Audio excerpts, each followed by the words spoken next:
I assumed.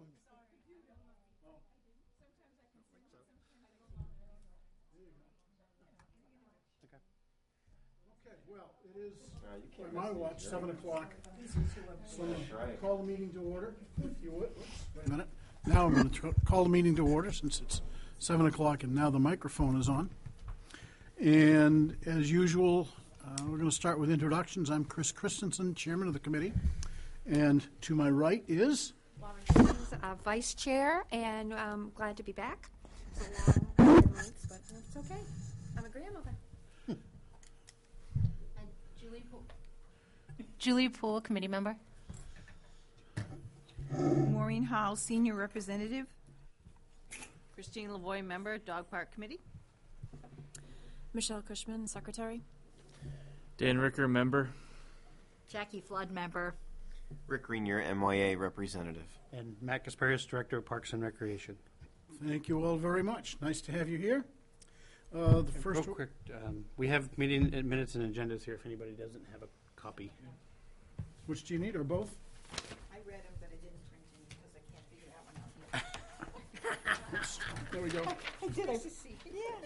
Sad about You got minutes and agendas? print, huh? Yeah. There you go. Anybody else?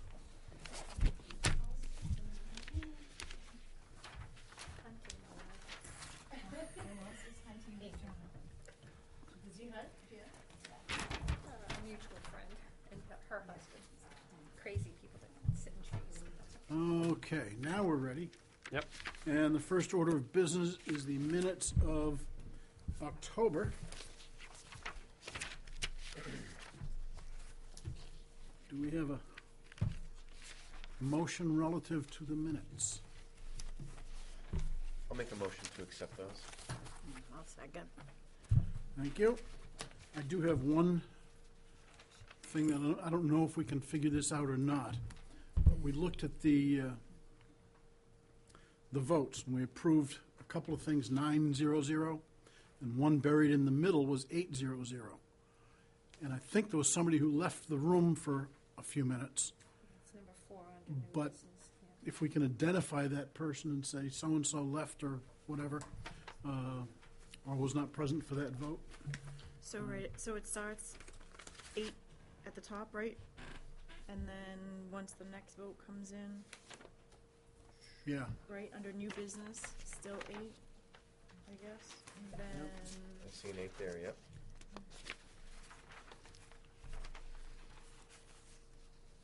oh, I see the 9.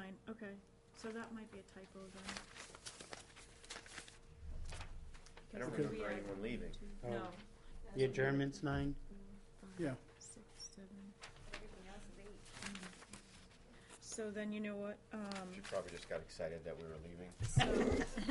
So Cinda came in at 7:16, so she would have missed the first vote, Right. right? And then she made it for the second vote. So under new business, that should be 900. Okay. So it's the third one. Thank you.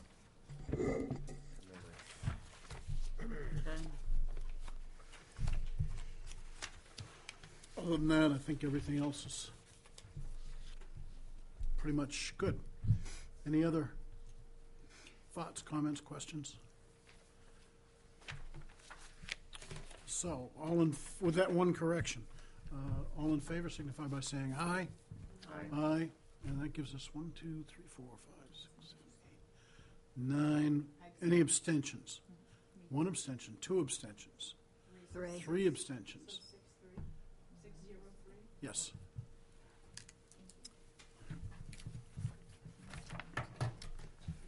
And we're going into new business. And I think we want to recognize a community volunteer, and I'm going to turn over to Matt for that. Okay. And we started talking last time, we wanted to make it a point to kind of recognize volunteers in the community that particularly help us, but are just helping the town in general. And, when I first had this concept a little over a month ago, kind of the first person that stuck out in my head was Holly Morales, who's here with us tonight. And, whenever you need somebody, a troop to staff a game at the Halloween party or build a float for the holiday parade, you call Holly, and and Holly's the one that kind of rallies the troops and get everybody going. Same with the dog park. And Winter Carnival? Winter Carnival, a little bit of everything. So my thought was, Holly's our first person that we wanted to recognize, so if you can come up here for a second, Holly. We have a little certificate of appreciation for recent and continued contributions to the town of Merrimack and to the Parks and Rec Department. And I also we have these nice little coffee mugs. Because you always need energy with Got the picture there? Good job. And the mug's empty? yeah. Thank you very Thank you again. Oh, Yeah, a lot of help from those Girl Scout troops. We have 27 troops in town. That's No way. 54 leaders and almost 200 girls. So I have a lot of people behind me. That's okay. You're the one spearheading it. And And, she just gave me another float registration. So Oh, yeah. Yes, that's Daisy too. Or Brownie, she's not Brownies. And then Christine, Dog Park Committee, she's all over that one. So Oh, yeah. our little army behind us too. yeah. Yes. Thank you so much, guys. Thank you again. Well, thank you, Holly. That's great. Thank you, Holly. Good job, Holly. And you don't have to stay for the rest of the stuff that we're going to talk about tonight, but you can if you're well to. But moving forward, obviously, my idea is to try to find those people in the community and making sure that they are thanked for their efforts. So if there's somebody with MYA at the seniors that that person that's always volunteering for everything or whatever, send their names to me and we'll find a way to schedule those out at future meetings. Great idea. Yes. Wonderful. Thank you. Great to be thanked. And just for a fun thing for Matt to do sometime, like he doesn't have enough to do. That's right. I got a report. I'm on the State Parks Advisory Commission, and I got a report today. In 2012, we had about 750 hours of volunteer time. We track how many hours there are. And last year it grew every year. Last year it was about 10,000. This year it was 11,700. So it's growing, but it's a huge thing that we can tap into that we have not, haven't quantified it. But I think this recognition points out how important the volunteers are, and I thank Matt for bringing that forward. Okay, and that brings us to old business, which would be the dog park, first of all. Dog park, lots of going on. Not as fast and furious as what we were going through in the summer and the spring. We're still doing fundraising, still about roughly $8,000 shy of our $60,000 goal. We do have a couple of fundraisers in the works. One is pavers for the entryway and the capture area and the gates into each enclosure. That's something we're going to talk about. The other things is we're going to look at another restaurant fundraiser. So we're trying to decipher what restaurant we're going to choose. So if anybody does have any ideas, they can certainly email us at the Merrimack Dog Park Gmail email, which would be fine. So the one discussion was about pavers for the entryway and installation, and what we thought about installation of those in the entry, maybe the walkway coming around the berm to the gates, and that as a fundraiser for additional monies that we need to raise. So I didn't know if anybody had any thoughts or had done that at one point. I just have a question. It just occurs to me that snow will fall, and will this be closed during the winter, No. or how does that? Okay, so that makes me think of shoveling, in which case we might want Volunteers. sidewalks that can be shoveled, I guess, or Yeah, would be easier to shovel than, say, gravel. exactly. So for the last 2 years, as you know, we've been doing the play dates over at Canine Country. And so we have a little army of volunteers. We have shovels in our car, and we just kind of shovel the gates. It's nothing fancy. I mean, one person did bring down a snowblower. That was really cool, but not effective once everything's packed down, So once it's all packed down, it's perfectly good footing, as long as you don't get any rain to really cause any ice. But we have Empress salt and shovels, and it worked great. Anybody wants to check out the pictures, they can check out Friends of the Merrimack Dog Park on Facebook. We have pictures we ran all through the winter, and it was great. Good, thank you. You're welcome. And so the thought was that we would do the installation with some help of an experienced installer who would give us guidance. So that was one of the thoughts, so that will keep the cost down for that. And I don't have the final fundraising that we have so far. I think it's around 27,500. I'll get the You in have- 1 second. Okay. Okay. That's right, because you heard from Tom. But that's about it for the fundraising. So we do have a few fundraisers. We were going to look at a Yankee Candle fundraiser, but several of the schools are doing that right now. And we certainly don't want to step on anybody's toes or run a similar one like that. So we're going to back off and go with the restaurant ones that we were talking about and the brick one for the installation. And I think that's Do you it. have a time frame for when these are going to occur? Well, the brick one, we are still trying to decide what size bricks we're going to aim for. We're aiming for the bigger ones, I think, but we're going to have a discussion on the next week or so. But that won't be concluded until the spring when we do the final installation after the fencing's up and gates are Sure. up. The restaurant, we're hoping to get one in between Christmas and Thanksgiving. Because the holidays, who likes to cook? I certainly don't, and I don't like doing dishes. So that's my goal. And so we have a couple of different restaurants we're looking at. Super. Yeah. Anybody have any questions for Christine? Not a question, but I'll just add to that. In the last couple of weeks, the committee also, the town purchasing department had asked for some specifics on, types of, fencing and footing and, those kinds of things for the park itself so that they can prepare to go out to bid. So they got that all Yes. in. So that should be Absolutely. moving forward with bidding and all that fairly soon, although I haven't gotten into specific Okay. dates yet. So No ETA on that yet. no, not Okay. yet. And then in terms of money, in the month of October, we had $418.16 come in. Yay. No expenses, which puts us at $27,467.77, plus the $25,000 from PetSafe, which isn't officially in our account yet. So $52,467.77. Cash and pledges. Cash and pledges. That's right. That sounds good. That's where we're at Very there. good.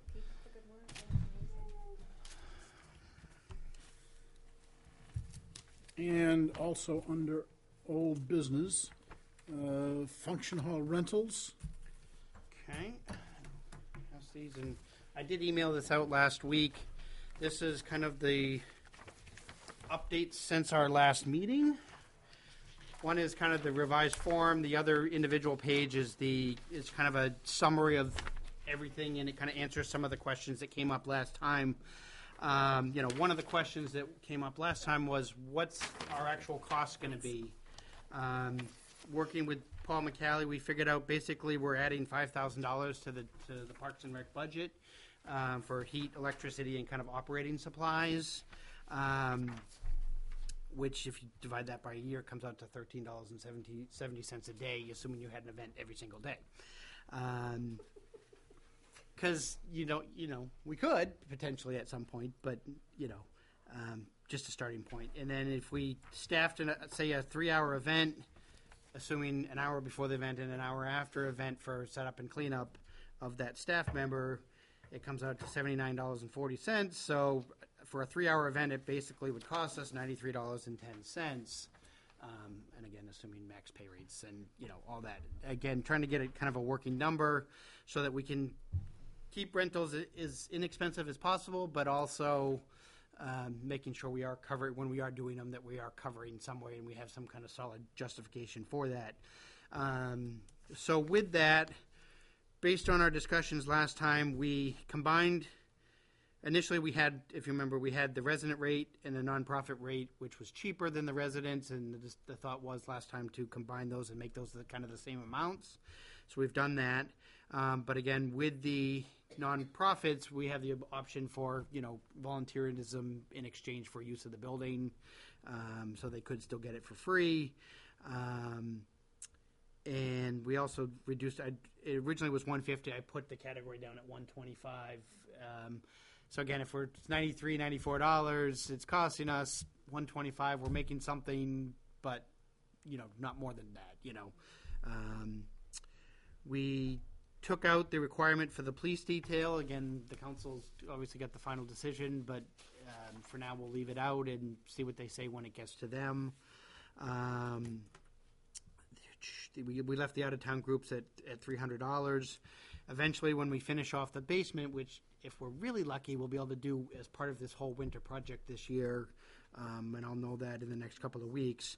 The plan is classrooms downstairs, which we could obviously rent out much cheaper than that $125 rate. Maybe it's $25 for 3 hours or something that, small meetings and those types of things.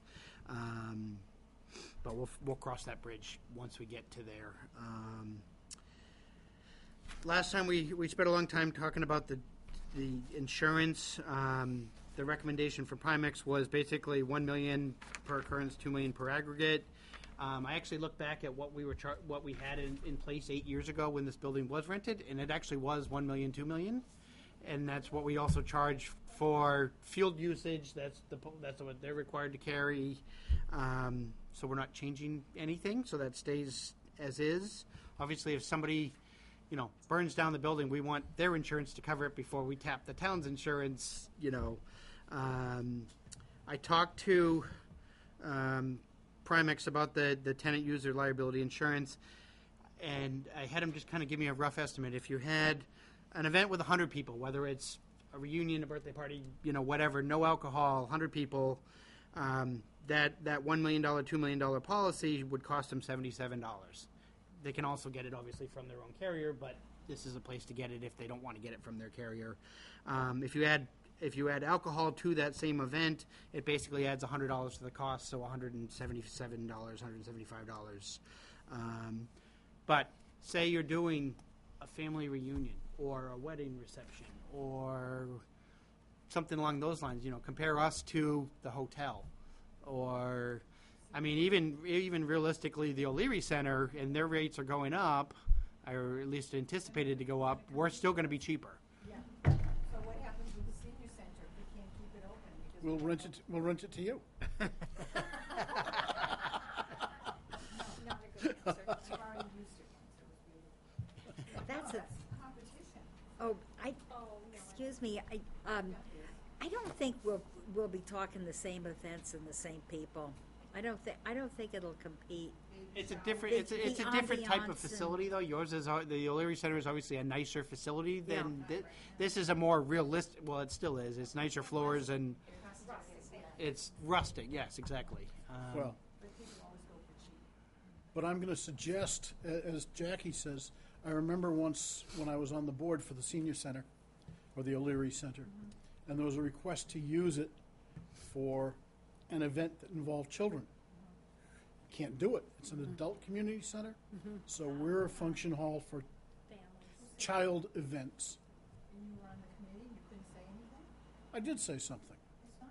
We have children here all the time. Well, Police as department part of has other this. groups, but I'm just going to say that's what the history is that I'm familiar with, that children's events got turned down. That's not a family event. It's a children's event. Differentiate. But the function hall is, as Jackie says, catering to a different clientele, so to speak. People who can walk uphill, for one thing. I'm going to fill in a little bit on this. When we talked Sure. about the insurance, Matt and I have had some discussions. I called an insurance company that I do business with, and they said, here's the number to call. They referred it to somebody else who gave me a price that was $150, I think, for a one-day event, and $300 and something if you were going to have alcohol. Didn't worry about the numbers because the building only holds so many people, so that wasn't critical. It's more a matter of how many people are you going to have that you're going to spread the cost over. But the other thing that we had talked about last week, or last month, was requiring a licensed bartender or a licensed caterer or whatever. And the insurance company said, if you're going to have alcohol, you also have to have either a licensed bartender or a licensed caterer. So that seemed pretty conclusive to me that if we're gonna do that, that rule is not out of line, or that request, however you wanna phrase it, is not out Yep. of line, for, Yeah. what's going on in the rest of the world, so to speak. A lot of people bring their own, though. Yep. You have to have a bartender. Well, That eliminates that. Chris, yes. Maureen, have forgotten, if you have, like a Rotary function or anything like that, there's alcohol, do you require anything? Require like insurance? Yes, If they're, or does the, No. the, you have to have insurance. the center doesn't carry their own? Well, we carry, the town does. Yeah. Oh, sorry. But you have to have some insurance if there's, I guess, alcohol. And from talking to Steve Patembo, they do send them. There's kind of one primary bartender guy, I think, that they generally send everybody he's- to when they yeah. call in. Expensive. Yeah, But he carries insurance too. right. And they Yeah. would, because the problem with alcohol too is somebody say they're serving themselves, somebody goes out, drives down the street, hits somebody, you got to worry about town liability for not controlling that, or those kinds of things, just because it's served in your facility. So again, you require them to carry that insurance, so you're not taking on that risk. So, but anyway, the point was, compared to say the hotels in town, this is still a pretty good steel, and it's fairly competitive with the O'Leary Center. But again, it's a different environment in my mind. Much more intimate, I think, in the senior center too. Yeah, The acoustics alone. yeah. Oh, it's Yeah. prettier. Acoustics is a whole different issue, but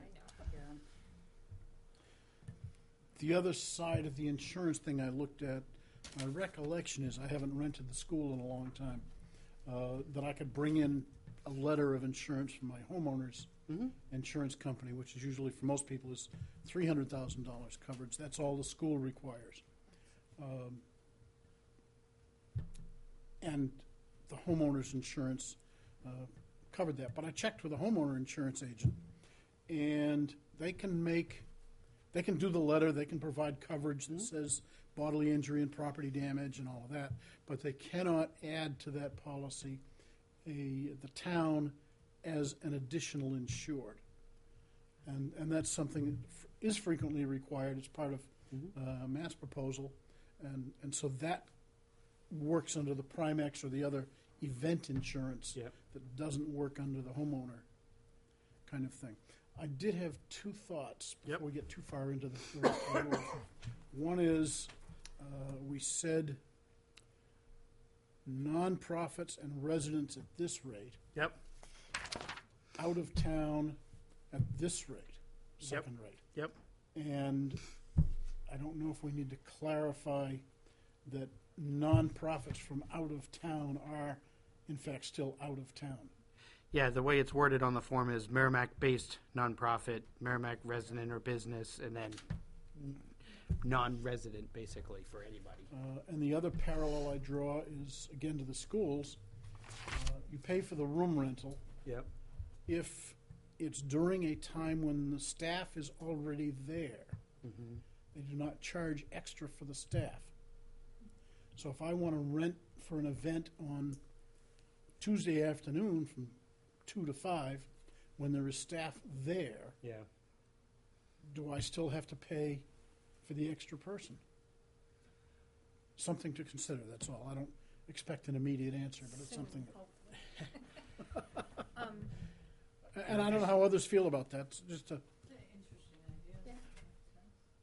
I'm sorry I haven't been around for a lot of this discussion. Do you see any other use for the basement besides classrooms? As you said, hotels, you sleep over. Is there been any thought about? Well, the basement can't be converted back for sleeping quarters anymore. It doesn't meet current codes, and the retrofit would be too expensive.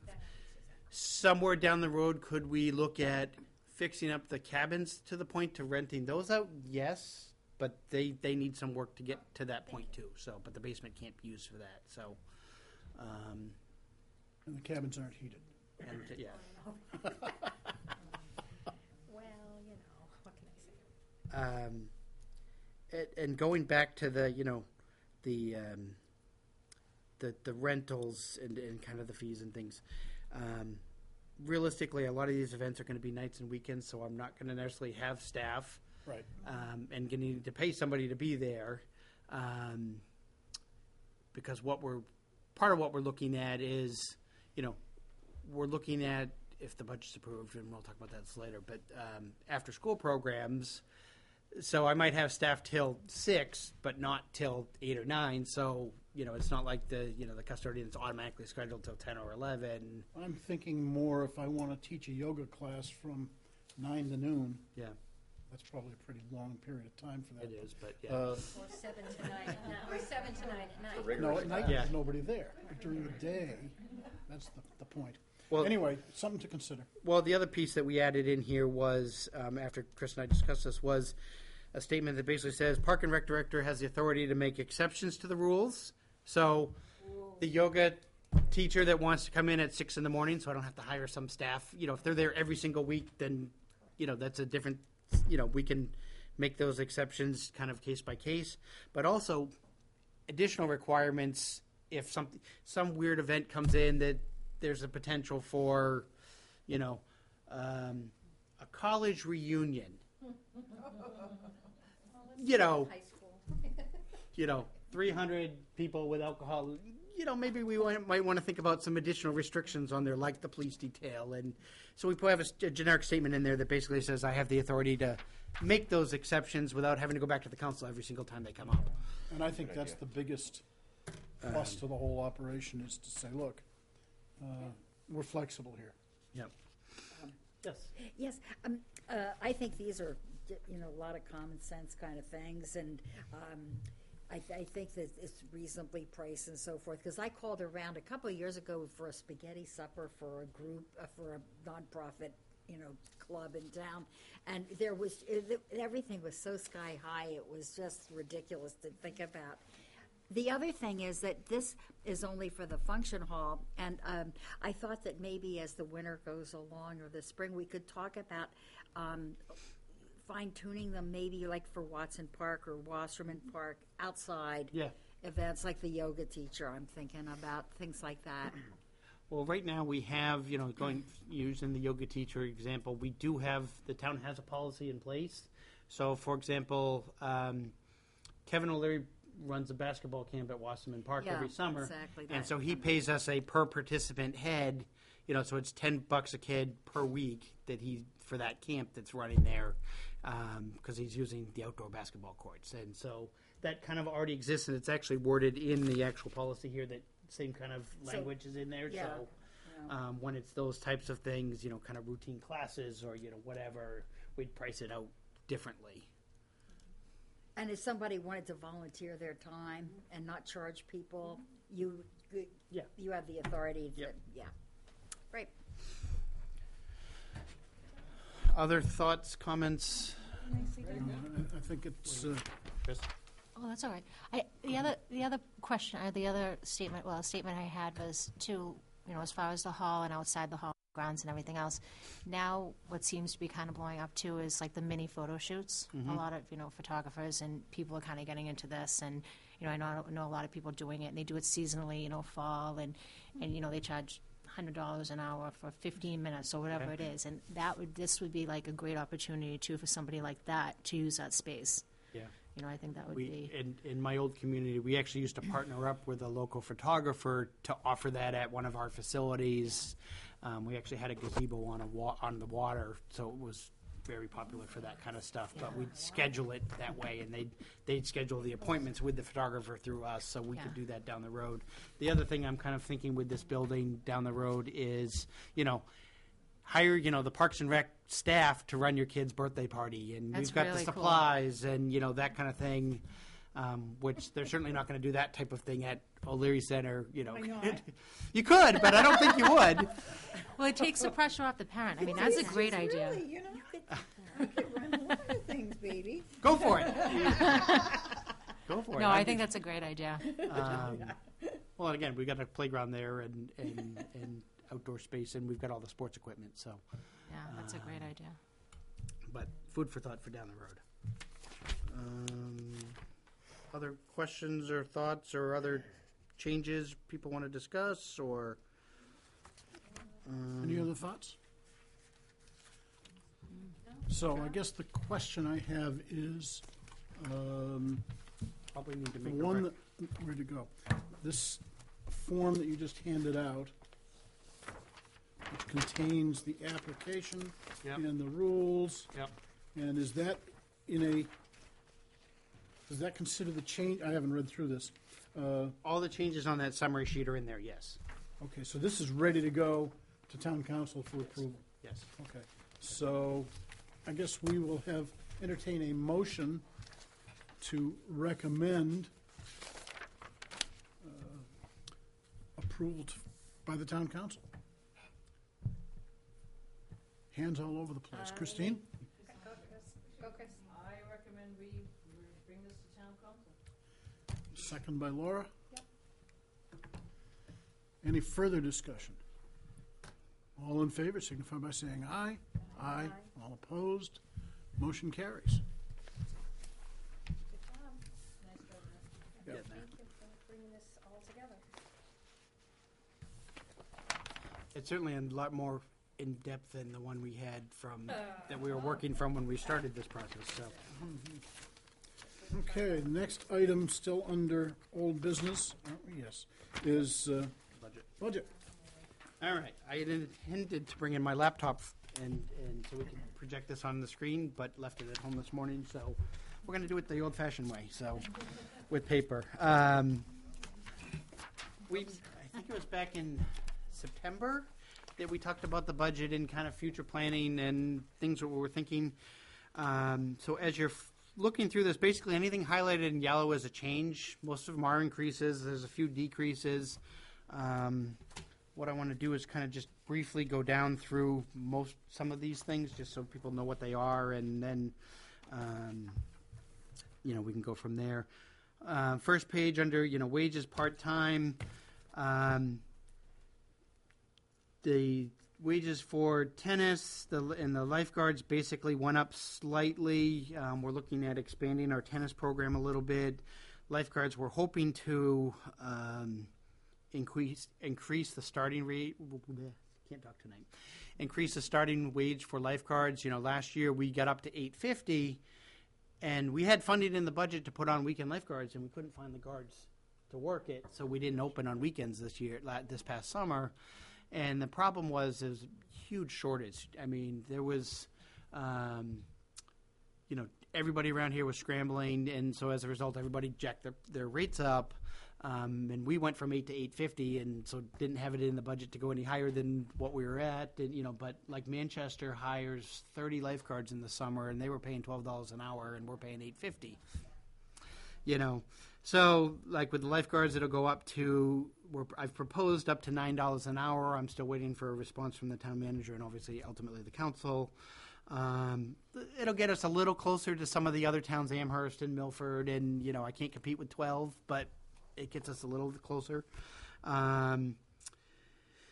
We've kind of retooled how we do our swimming lessons on the town side, which will save us some time. So that actually went down, and then the new one is a maintenance position, 20 hours a week, but it's a year-round maintenance position for the park. There used to be, going back, 6 years ago now, was a full-time person. And the problem is, we just, the two guys I have in the summer, the two college kids, isn't enough to maintain that park for the year. We get a lot of help from DPW, but there's still a lot more that needs to get done. I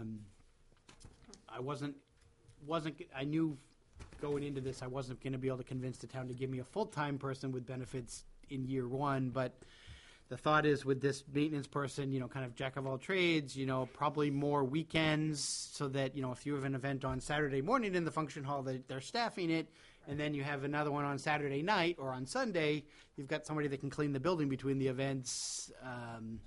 go from there. And, so maybe it's nights and or weekends if there's an event, or if, we're still kind of figuring that out. We budgeted kind of on the high end of the scale, and, depends on what we get for applicants will dictate. So if you're looking for 20 hours, Yeah. and then we're charging for the function hall on a weekend event, Yep. does that mean this person now gets 25 hours? No, it's just, they can only work 20 hours a week, but in terms of the rentals, we're trying to just offset some of that cost. So if you rent for 10 hours on the weekend, you're only getting your maintenance person for 10 hours the rest of the week. Right. Self-defeating. Well, again, I can't get it. I'm just saying. I know. I got to start small somewhere. And It's not self-defeating, it helps. It means if you want somebody for 20 hours and you're only getting him for 10, you're not getting it.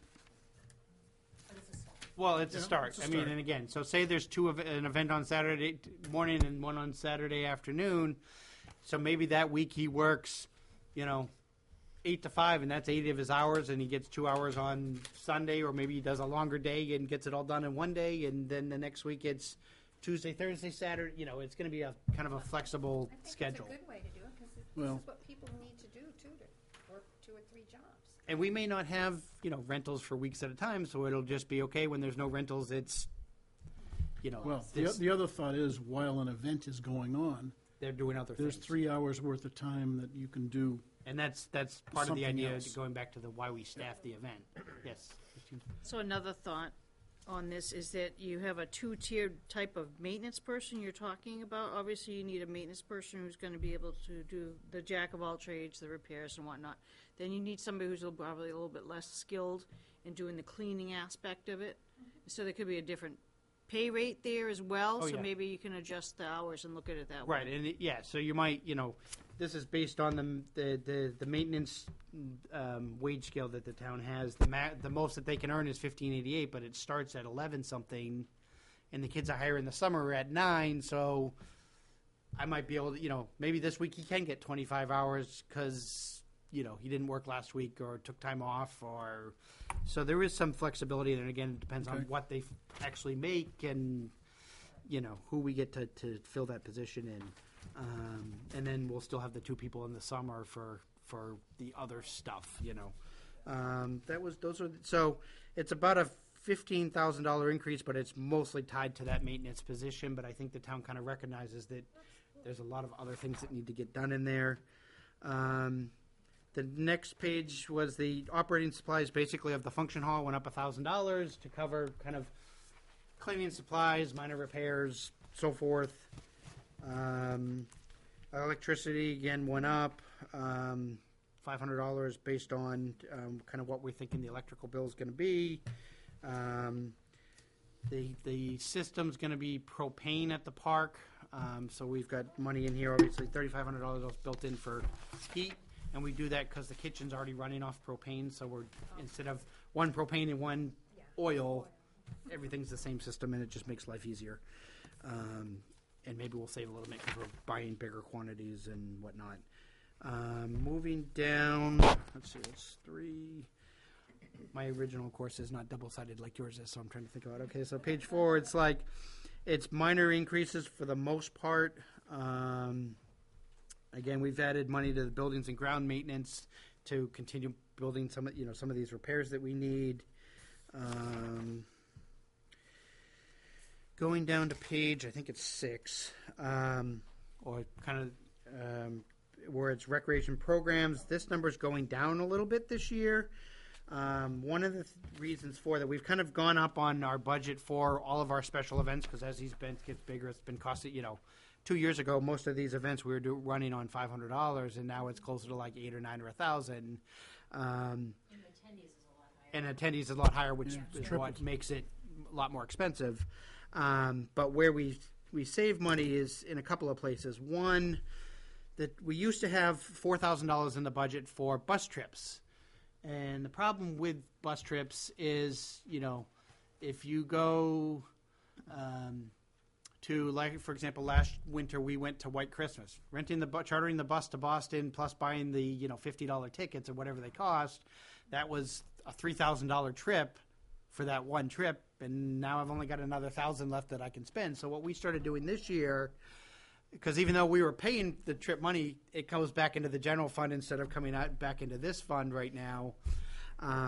So we couldn't reinvest it.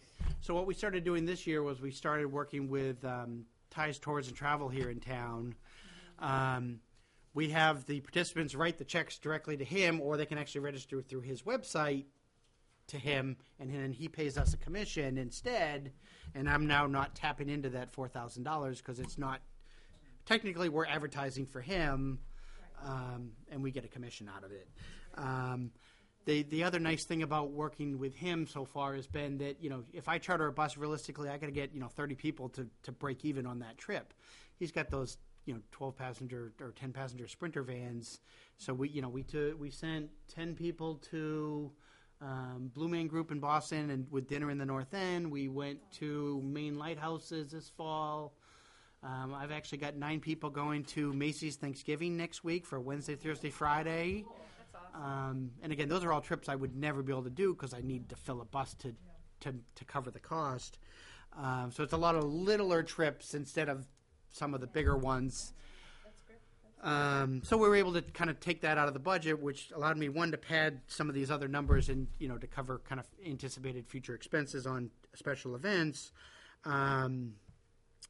We increased the budget for the moment for the summer concert series from $4,000 to $5,000. We talked last time about the kind of the sponsorship policy. I've submitted it to the town manager. I'm waiting for approval to say, yeah, you can do it. Go ahead and go.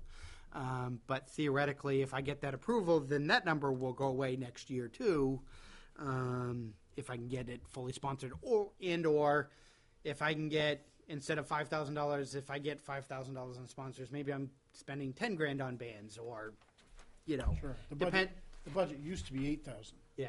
So. And it's been for a while now. So, and then lastly, we're adding in a new program. For those who have been in town for a while, remember the old cardboard box boat races that the library used to run? We're bringing it back next summer. We got approached. We had actually had the idea on our own anyway, but we had been approached by the high school robotics team about it, and they're kind of gung-ho and let's do it. And they actually wanted to do it this year, but it was June when they approached me, and I'm going, I can't put it together for September now. I just can't. So we pushed it off a year, and now I'll have a budget in there to buy prizes and those kinds of things. So it's going to be, we haven't set on a date yet, but it's either going to be end of August or beginning of September. So people design boats out of cardboard, and they basically do almost like an obstacle course race on the lake. And then they get prizes for decorations, but also time and Most sinking glamorous sinking. and that kind of thing. So, There's certain requirements that you can't use certain areas that you have to yeah. Yeah. And together with whatever you can. so, library was excited for us to take it over. They had no desire to take it back on because it was a lot of work for them. But again, where I've got the robotics team to help me, then so that'll be coming back next year. So overall, the kind of our programs budget in this section kind of went down, and I'll get to other stuff in a second here. Moving forward, most of the next page, the 3480 is basically is the cost of our annual registration software to have that for credit cards and all that. Infrastructure is just something major breaks and we got to repair it. Like we just replaced or we just purchased 8 new panels for the skateboard park, the surfacing, because they tend to crack every couple of years. So we're leaving a couple of grand in there just for that type of, big repair. The other one we actually had, which isn't coming out of my budget, fortunately, at Martell Field, the center field softball pole light went out about a month ago. And something short-circuited, and basically the whole line's fried. And the problem is the pole is on the direct outside of the fence, and it's completely surrounded by woods. My guess is the poles went in before the fence did, because there's no way to get back there without either taking up the fence or cutting down a whole lot of trees. And so we're taking down a section of fence, and they basically have to trench in a whole new power line, run it to the next, the 100 feet over to the next pole or whatever it happens to be. And that was about a $1,500 repair for that. So So that was, so we have a just-in-case budget, Next page is day camp, and day camp looks like a very big increase, about $22,000. It's really not. In a normal year, we have kind of camp starts in June, and we have kind of 2 weeks in June, and then 6 weeks in July and August for camp to function. The way the school calendar falls this year, my camp gets pushed back a week, and so this year I'm going to end up having 1 week in June, 4 in July and 3 in August, but then I've also got to account for next June because I'm going to have the same problem next year. So it kind of just shifts the calendar a little bit. So I had to, like this year, we're not going to spend all of our budget, but next year I'm going to spend more than we have typically. So we're kind of budgeting on 9 weeks here instead of 8.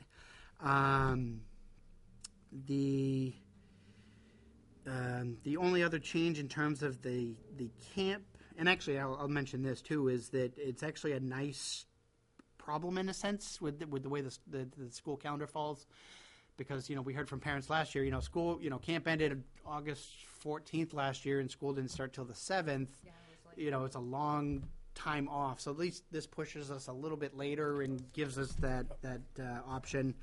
The other thing we've added in here is just have to watch for your staffers in terms of when they have to go back to.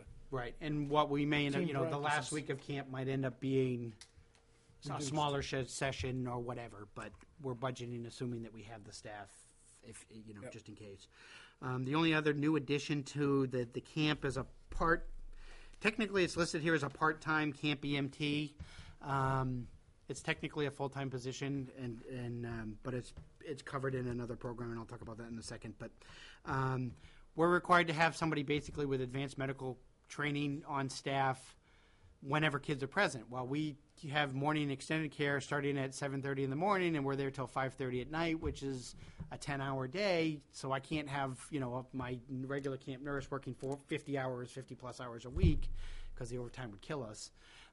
So we budgeted for this additional position. This past summer, I was serving in that role because I have that certification. So, but I was working an extra 10 or 15 hours a week that I didn't really need to work. If I had this person in there, then I don't need to cover it. So, and I'll talk about how the rest of that's funded in just a second here. Obviously, food expenses and fees and things all go up because it's based on 9 weeks instead of 8 weeks again. And then the last new kind of line item under the camp is credit card transaction fees. Right now, we can take credit cards, and if somebody goes to our website to do that, okay, say it's a $90 class. When they go to checkout, it's $90 plus the transaction fee, which is 2.9% plus 30 cents per transaction. So it might be $98 or whatever whatever it works out to, because I have to have some way to pay the fee.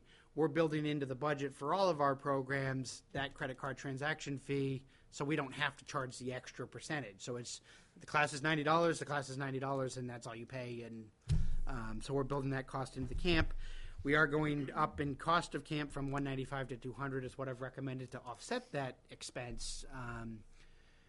When you historically, I will tell you, when you do the convenience fee on top of the program fee, you only get about 50% of people that'll do it that way because they don't want to pay that fee. Versus if you build the cost of that fee into the program, it's more like 90%. So they don't see it, so they don't think about it. So Yeah, much better. it just makes it easier and it's cleaner and And that's the way it really works in the real world. right. Really, it is. Yeah. So that's what that line item is there. So then the next 3 pages are basically the new programs that I proposed for the immediate future for this next year. Now, with this budget cycle, we're obviously proposing the establishment of the Recreation Revolving Fund, which I'll talk about in just a second. But if the revolving fund doesn't pass, I still want to have the ability to offer these new programs, because otherwise it's a whole nother year of same old, same old. So we're going to build in these programs, which is going to add about $85,000 to my budget for program fees. But And at a minimum, the programs would break even, and we'd recoup that $85,000. But at a maximum, we could generate, $5,000, $10,000, $15,000 in surplus revenues beyond our expenses, which could then go to offset other things, other repairs to the park or, whatever. So all of these new programs, we've basically assumed we'd have kind of maximum number of participants and be paying maximum wages and maximum supplies, and actual numbers will vary based on how they go. So these are the kind of the easiest programs that I can start using existing facilities. And the first ones is we're calling the Little Explorers. It's a half-day preschool camp, so kind of 9 to 12, Monday through Friday. Kids that aren't quite old enough for that full day of, 8-hour day of camp. No swimming, no lunch, but just kind of sports games, arts and crafts, music, those kinds of things. And we've had a lot of requests for that kind of thing using the cabins that we already own. Second one is a kind of a trial. It's drama specialty camps. Right now with the theater, we obviously use it for Nanticoke Day Camp, and we're the only ones that are allowed to use it. Because the building doesn't have sprinklers, we can't let anybody else use it. So we're going to try our own kind of drama camps, because it's our program and our staff, so we can use it. So we're going to try these kind of 2 specialty camps out. Realistically, you offer it either, right when school gets out or at the end of the summer when people are looking for things to do, using kind of existing camp staff that are still around and want to do a week focused on drama. And then we'll see how it goes, and then next year we'll expand on it if it goes well. From there, we move on to hold on one second. School vacation weeks.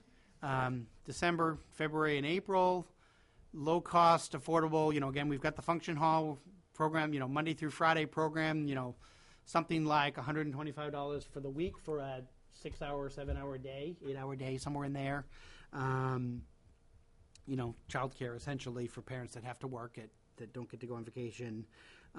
So it's running staff and staff and those kind of things to run those programs. But again, using the function hall, and using the sports equipment we already own and the buildings we already have, and theoretically the staff that already works for us. Then here's another service that we can provide, relatively easy.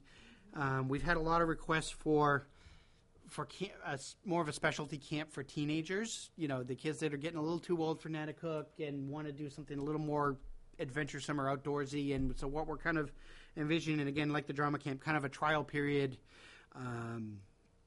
a 2-week period of a combination of some activities at camp, like if we get the disc golf course up and running, maybe one day they're doing that for part of the day, and swimming or canoeing or sailing, or, but then probably 3 of the 5 days they do off-site field trips.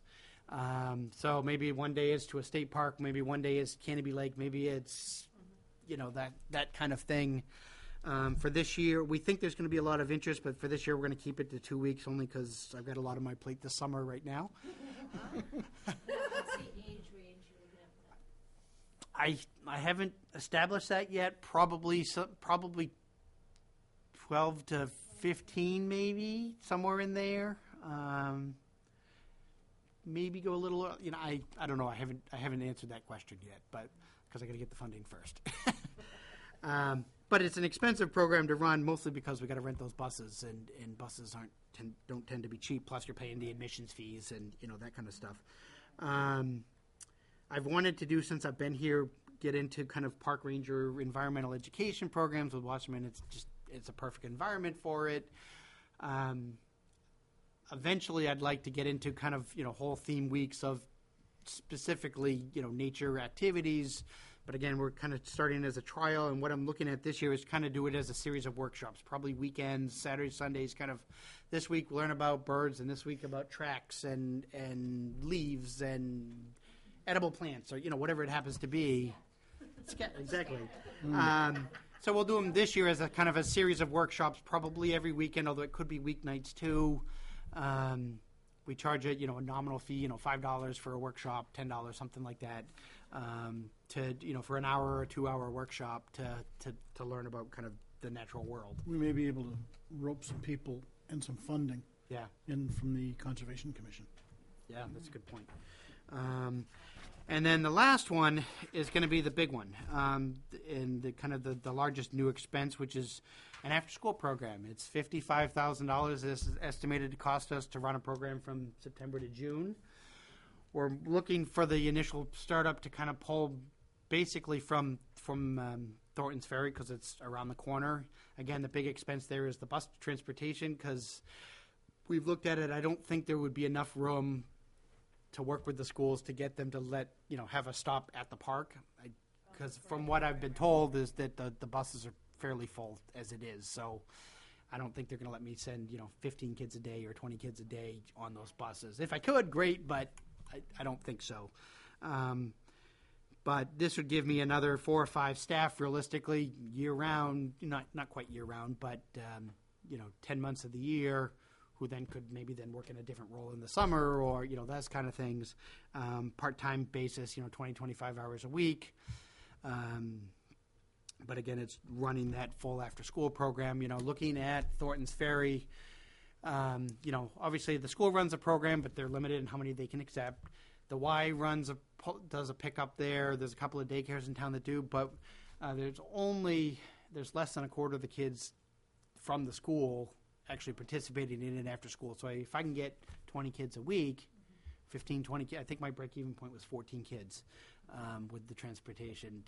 Then we're covering our bases and, again, builds a very large program, and it kind of gives us daily tenants of the building, kind of 2:30 to 6:30 p.m., for working parents, and then obviously the pickup is at the park. Would we be competitive with the rates as far as all the after-school kind of Yes. I have a kind of a preliminary estimate from the bus company of what it's going to cost me to rent a bus, and I'm waiting for them to give me kind of more solid numbers. But right now, for example, at Thornton's Ferry, they're basically charging $15 a day, but they only go till 6 o'clock. We're looking till 6:30, and ours is pricing out right around 20. So we're a little more than them, but if you look at the Y, if you're a Y family member, because of course you're paying already those Y membership fees, then they're at like 17, I think. But if you're not a Y family member, they're charging 32. Wow. Okay. So, yeah, I think there's some They room obviously to. want the members. Yeah, they want the members, but But they have the facilities. but they have the Yeah. Oh, that's true. Yeah. so we. I think there's some room there to pull in some of the market and have a successful program. And like I said, it builds from there. When I was in my last community, we kind of started the exact same program there. And, first year we had, 12, 13 kids a day, and it was a small program. And within 5 years, the part-time director that we had of the program grew to full-time, and the program was paying her salary and her benefits. So it was about a $80,000-$90,000 program when I left. So we can do kind of the same model here as the plan, and eventually you could do pulling from the other elementary schools, but you'd have to rent separate buses from each one, and so we'll see what kind of response we get specifically from Thornton's Ferry. One of the nice things about having Jeanne work for us is that she's the PTA president at Thornton's Ferry, so we get a lot of that insight about what things cost and. Over the last 10 years or so, I've been observing after-school programs in Melrose where two of my grandchildren are, and they have both a summer one and a huge after-school one just for their school. I don't know how many kids, 100 or so, I guess. Yeah. But I realized to my surprise this year that the one that just entered middle school, there's nothing, just to put that in your mind, And nothing for middle school. And they really need. Yes, they do. They're not quite old enough. No. And they're not. these 6, 7 programs that I've listed here are basically just in case the revolving fund doesn't pass. Here's things we can easily start as long as they give me the funding to start them for the next year. But if the revolving fund does take off, then the next one is the middle school programs. Upper even high school stuff, and I've got about 4 pages of things I can start, but these are the easiest ones to kind of justify that I know will take off, and then go from there. And then in terms of the revolving fund, again, it's got to go first through the council, but then it's got to go to the ballot to vote on. So one of the things we're going to be working on this winter, one is kind of public relations and trying to sell people on what the revolving fund is. So if these 7 programs get approved as part of this year's budget anyway, so my program's budget is now $250,000. The revolving fund gets approved, then that $250,000 is no longer pre-funded by the taxpayers. It's funded by the revenues from the programs, and obviously if the program doesn't hit minimum numbers, it gets canceled. So it kind of takes the taxpayers out of the loop from having to pre-fund those things. The benefit to me, obviously, is one, I can start new programs, instantly. Okay, next month, I want to add XYZ teen programs, whatever. I can do that and not have to wait a year and a half for the budget to get it, to go through the process. And 2, any surplus revenues over, our program expenses, we keep in that fund rather than it going back to the general fund. So then we can continue to expand and do other things, new special events and those types of things. So, so for example, one of the programs that I'll be running this winter will be kind of monthly workshops on what the revolving fund is and why we need it and why it's important. And so people just again, at some point we'll probably do something on Merrimack TV of a interview of it, and I haven't quite worked out the details of it yet, but. Again, just trying to sell it because we need that to pass so that we can keep going. So that's where we are on the budget. We are slated for, the Park and Rec budget is slated to be reviewed by the council on January 7th is when I'm scheduled for that meeting. And realistically, that same meeting, they'll approve my the fees for camp and some of the other things, the revolving fund and the sponsorship policy, hopefully. And then that probably mid-January, then we'll open up camp registration for next summer. With camp, we are trying to build in. I was telling a couple of people before the meeting. Right now we basically charge non-residents $50 more than we charge residents, but we only average about 2 non-residents a week coming to camp, and we have the capacity. We could take another 10 or 15 kids without adding any staff. So we're looking at, I've proposed one, if you have somebody that works in town but doesn't live in town, so say Fidelity, PC Connection, those kinds of things, they pay either the resident rate or at least cheaper than what the non-resident pays. And again, particularly with some of those bigger companies that are down by the camp.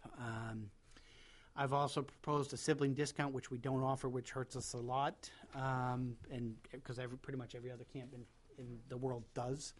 And then lastly, looking at a discount policy for Town of Merrimack employees, because that doesn't currently exist, and kind of a perk for being an employee, and so we'll see what they think about all those things. But so we'll see. So that's where we are on the budget, and I've talked too long. Good job. Yeah. Thank you. So, January 7th, I don't think at this point any action is required here. No, It just it's says we informational. review. However, before we get too far away from the budget, Matt and I have talked about this a little bit. We do not have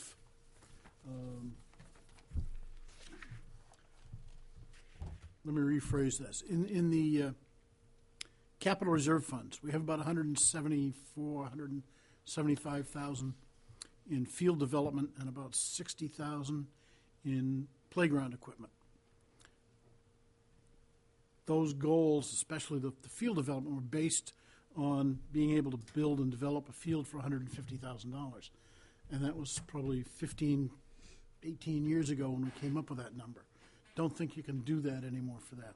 So I'm thinking we talked about advocating for stuff, and we didn't come up with specifics, but I think we should be advocating that or at least I would like to, field development capital reserve fund have some more money added to it for the next several years, whether it's $10,000 a year for 3 years or $30,000 in 1 year, whatever, but to get us up someplace closer to 200, maybe eventually 250, so that we could still develop more playing fields. One of the things we haven't worked on, and I think we're going to start January, February maybe, is some long-range discussions about how many fields we have, how many fields we need, that kind of thing. The other one is the playground equipment fund. Some of that would go to replacing stuff at the Norman French Park or the Warner Park or the Kids Cove or wherever else that we have playground equipment. So that one's probably okay for now for replacement stuff. But if we did a field development, it's not unusual to want to have at least a couple of pieces of equipment near that field. That was part of the reason for putting the Norman French playground where it was.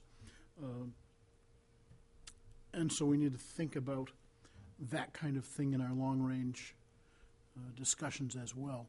So I don't know if anybody wants to discuss any of that any further or make a recommendation to the town council regarding any of that kind of thing. If you do, that's fine. If you don't, that's okay too. Do we have any land put aside for field that they've thought of, or, I mean, there's not very much land out there. There's some land available at the town barn. What do we call that now? Off of Turkey Hill Road. Yeah. I think there's 7 acres there. It doesn't appear to be there because it's all covered with trees. But if they're going to cut the trees down and replace that light pole, Wow, they're not. They're cutting the fence down instead. So. well, maybe you could suggest. There was In any event, that's one possible location. Always lurking in the background is the Wright property, but it's been lurking in the background for probably 40 years now. So I don't hold out great hope for that in the immediate future. But there are a couple of locations Yep, there's one at the middle school possible. that was planned right in with the school and the grounds. And one of my questions for Rick and you and the MYA is going to be, if we were to need a field, what would that field be? Would it be multi-purpose, soccer, lacrosse, field hockey? Would it be softball? Would it be baseball, little league, full size? All of the above. It's all of the above. Because all fields could use a rest, but I think the one that, from my perspective, it seems to me that full-size softball seems to be the biggest demand right now. Okay. But again, I'm still trying to fine-tune that through the schedule and kind of figure out where that need is. And so if there was one field or two types of fields, what would be kind of priority order of, we kind of think about, I think you had mentioned, Chris, the other day about, talking about the Albert fields and stuff, and obviously you guys have use of those now, but what happens next year if they suddenly say no more or, whatever. Yeah. It would be. So is it soccer, I'll bring it up. and just to Thank you. kind of get that ball rolling Sure. to kind of work in that direction, and then I'll steal your thunder a little bit. I think what Chris is thinking is maybe we put kind of a subcommittee together to kind of, once we figure out what we want to work towards, then we can kind of look at where could it go, what it would actually cost, ballpark off my top of my head. A full-size soccer field, last time I looked at it, was probably something like $300,000, and that's assuming flat ground already, and No trees. and but again, it just depends. So you want turf, it's 1.2 million, and so it just depends. But Well, and there are just to recall, it cost us $200,000 roughly to buy the Bishop property on Babuzik Lake Road. It didn't need as much in development because it was already open, it was already Right. reasonably flat, although there was still some development cost. But if we have to go out and acquire some land someplace, that's not even in the budget anyplace. Right. So, Well, in the town's capital improvement plan for 2020, there's a placeholder for $2 million for athletic fields. No, obviously no work's been done on, but obviously this is kind of where it's stemming this discussion is if we don't do anything with it, they're just going to kind of keep pushing it out until we think about it and start doing something with it. So let's start identifying it and because otherwise it'll never get done. so any other thoughts on anybody? Do we want to do any more with that tonight, or just think it's a future event? Yeah. Okay, future event. I'm sorry? Nothing. I'm speechless. I'm speechless. I've never seen that.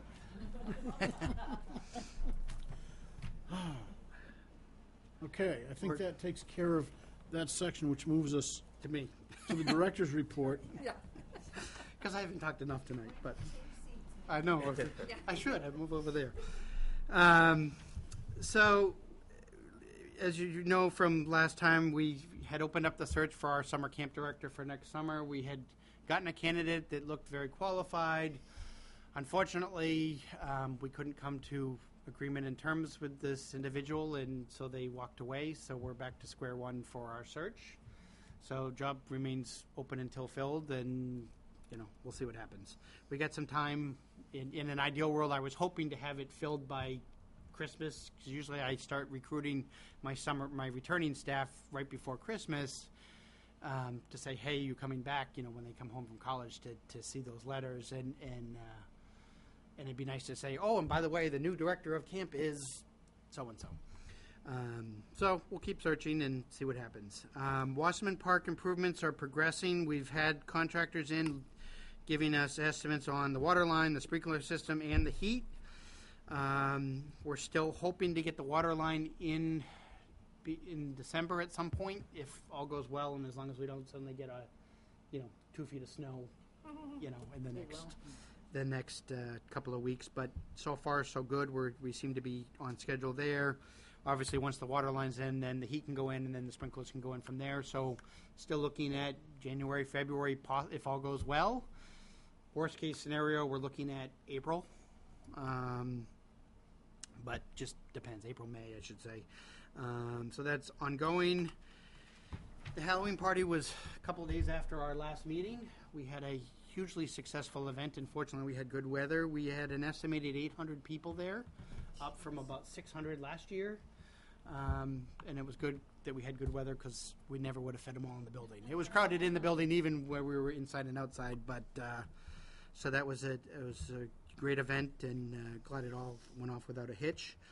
Our next event is a little over 2.5 weeks away now, which is the holiday parade and tree lighting, Sunday, December 6th, which I have some flyers I'll pass out.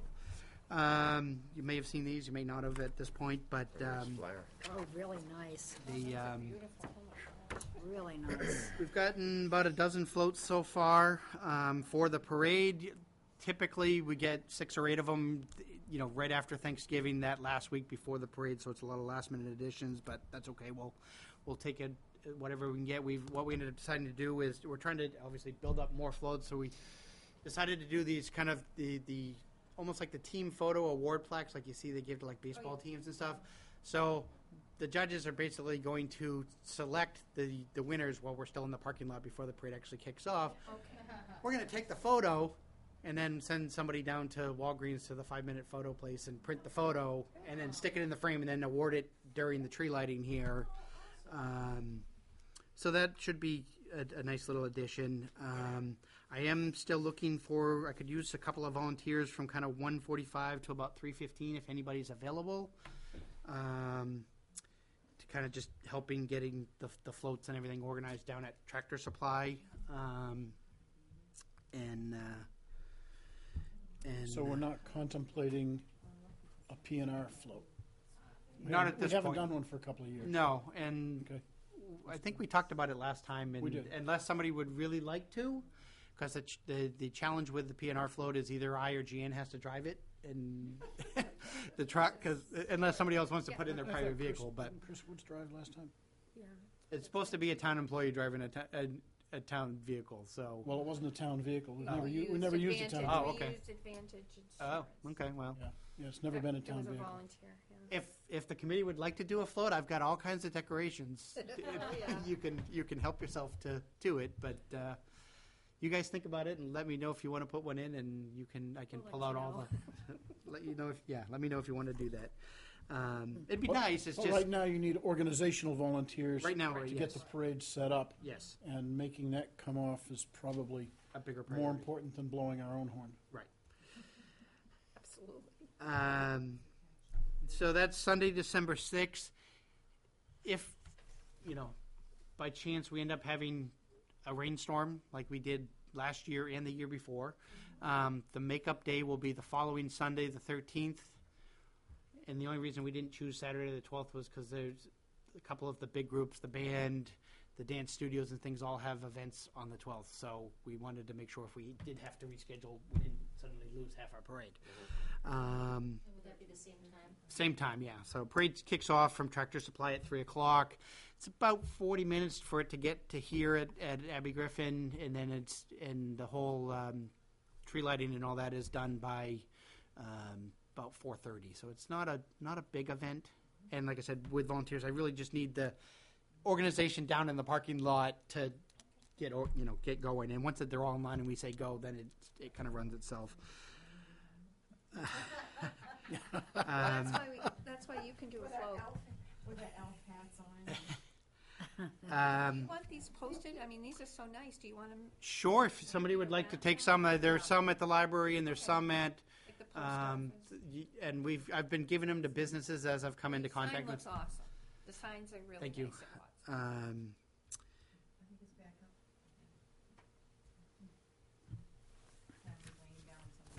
Oh, yeah, the posts tend to get, when the wind blows really hard, the posts tend to pull in, so I gotta find a better post system for it, but, yeah. Okay.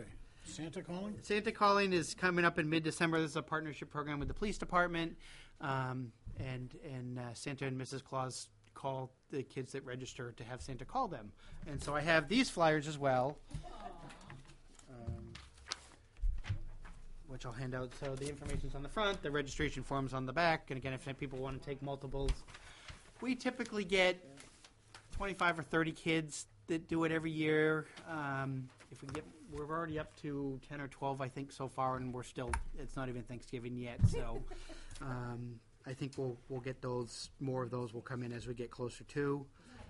Is this on Facebook too? Yes. Yes, it should be.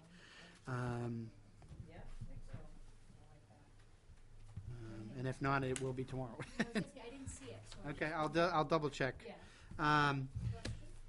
Yes. Is it one child per form? Yes. Yes. So that. Okay. Before I forget, I need some more of these. Okay. There's some in the hallway too, so we can just pull from there for now. But the winter brochure is about 90% done at this point, and so it should be coming out. The plan is to have it come out the first week of December, so that then I can print up a stack of them to hand out at the parade at the tree lighting. So we get a kind of dedicated group of, last year at the tree lighting, it was like 15 degrees out, and we still had about 400 people there. So hopefully we can, spread the word, all the stuff we got spring. But that will be hopefully first week of December if all goes well. The last one, which is not, I didn't put a bullet in because it just came up in the last couple of days. The town has gotten a response from the National Park Service regarding the O'Gara Drive tennis courts.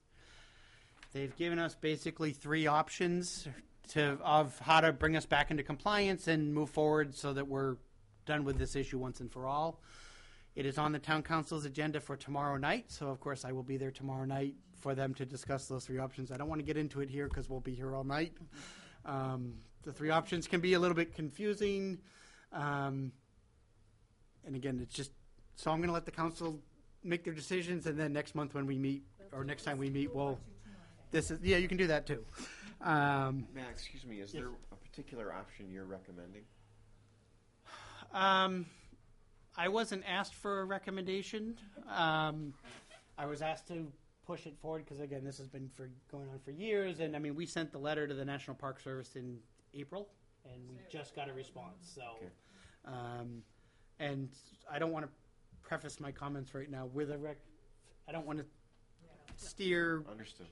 this way or that until, because like I said, there are kind of 3 very distinct ways they can go with it, all of which resolve the issue, and it just depends on what the town wants to do. So watch the meeting tomorrow. So watch the meeting tomorrow, or if you really want to come, I'm sure it'll be loads of excitement. But that's all I've got for at this point. Matt, Yes. I had a couple of comments.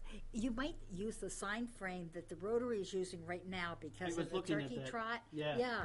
Yeah, so I don't know whether it'll fit in all of your I think yours is requirements. skinnier than mine, so it might not, but. Yeah, you could use that.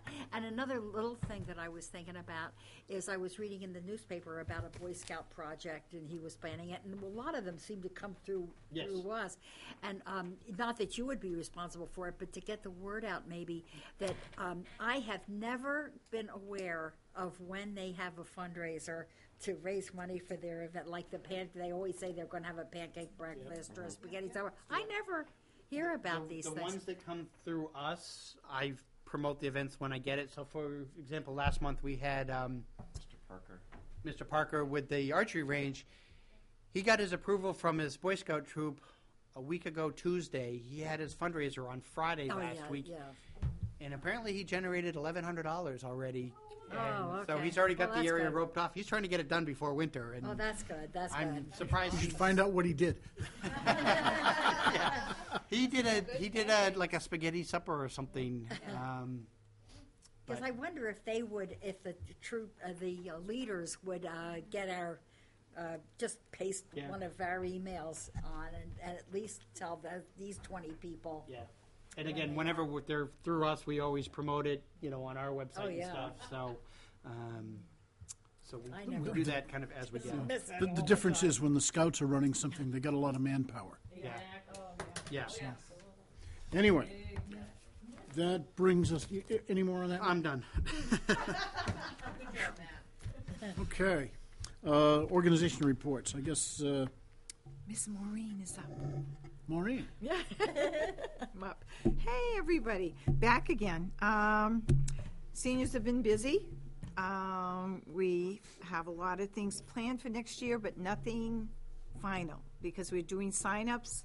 We have tables full of things to sign up for, and Lorraine goes through them and sees what the most signage is, and that's what she books. So we're planning a lot of things for next year, and maybe next month I'll come in with the list of things, but maybe not. But this year, we're going to Hukilau. It's a Hawaiian Christmas. I've never been. It'll be my first time, December 3rd in Chicopee, Mass. So I've heard that they have older hula dances. So that should be interesting. And then December 5th is our Christmas party. We're going to have an Italian dinner. We're going to have chicken parm and chicken pot pie. And we charge our members $15, and we pick up the rest of the tab. That's in our bylaws. We have to pay for 2 meals, a year. And then December 10th, we're going to White Christmas, like competing. No, we're competing with you. It's a musical, and then we're going to have lunch at Warren's in Portsmouth. I guess that's a really nice place. Wow. But other than that, we're going to get officers pretty soon for next month. We've got to have a meeting for that. And I think we're pretty well busy. And with your movies, if that comes in next year, that should be, they were very interested in that. I'll So- mention that one of our proposals, or one of our new programs that'll be in the next guide that comes out in 2 weeks, will be, we're going to start with probably monthly movie nights. The library has we're going to do it technically in partnership with the library because they have the license so that we can do these movies for free at the O'Leary Center, once a month. And what we're kind of thinking is kind of movies through the decades, So 1 month it's a movie based in the 40s, one in the 50s, one in the 60s, one, that kind of thing. Free, during the day, obviously, like Wednesday afternoons. I think like the second Wednesday of the month is so.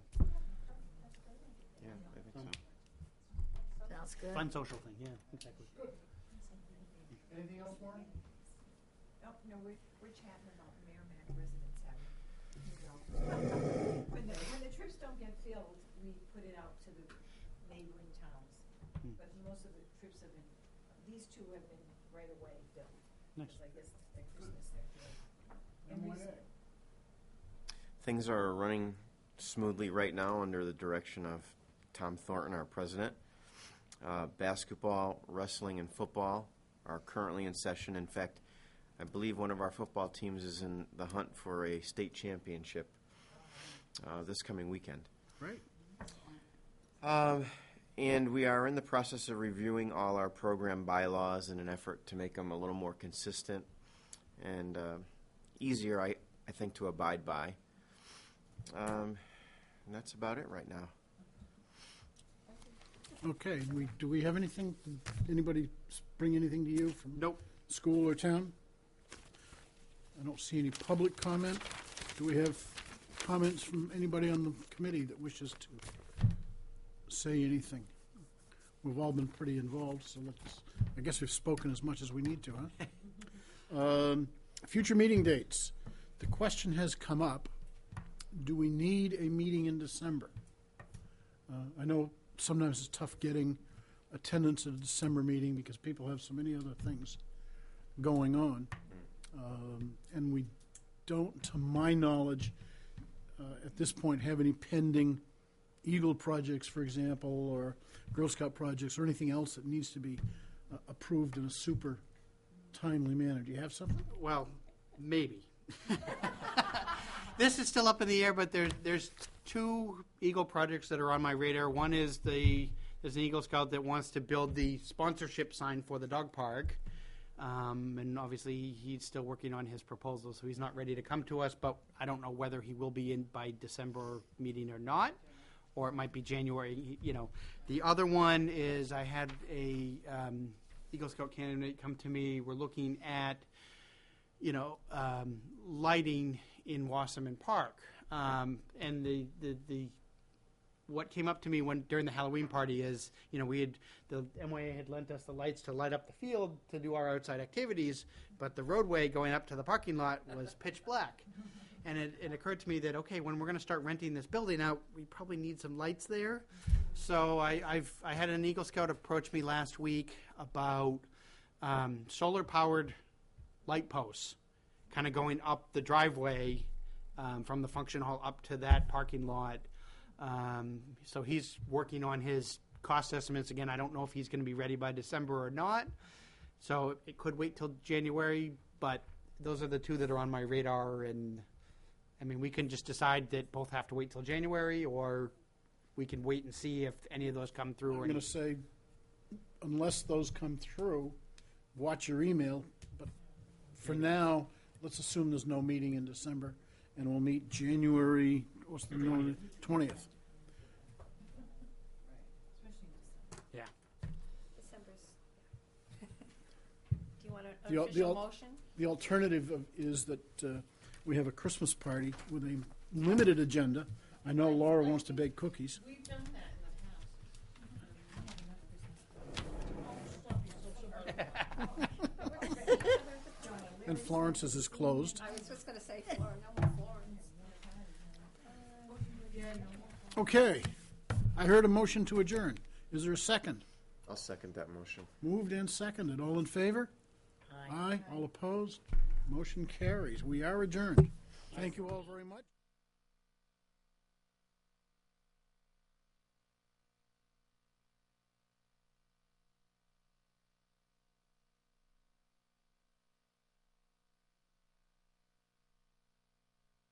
In the